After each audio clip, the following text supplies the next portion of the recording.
আসসালামু আলাইকুম বন্ধুরা। তো আজকে দেখাবো যে ফ্যান শব্দ করলে 1 মিনিটে কিভাবে তোমরা ফ্যানটা ঠিক করতে পারবা।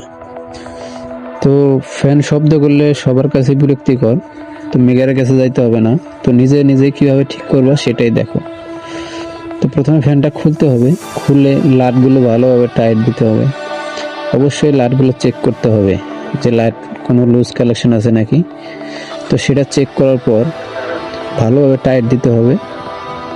টাইট দেওয়ার পরে মনে করে যে যে ফ্যান যে ঘোরার জায়গাটা অনেক শুকিয়ে যায় বা জং ধরে, তো সেই জায়গায় সবার বাসায় নারিকেল তেল আছে অবশ্যই, বা জুই তেল, যে কোনো তেল ওই জং ধরা জায়গায় দিতে হবে। তো দেওয়ার পরে একটু ঘুরে চেক করতে হবে যে ঠিক আছে কিনা। আর তেলটা ভালোভাবে দিয়ে কস্টিপ দিয়ে ভালো করে আটকাতে হবে ক্যাপাসিটারগুলো, যাতে লুজ কালেকশন না থাকে। তো আটকানোর পরে ফ্যান পাখাগুলো লাগিয়ে ওকে করতে পারো।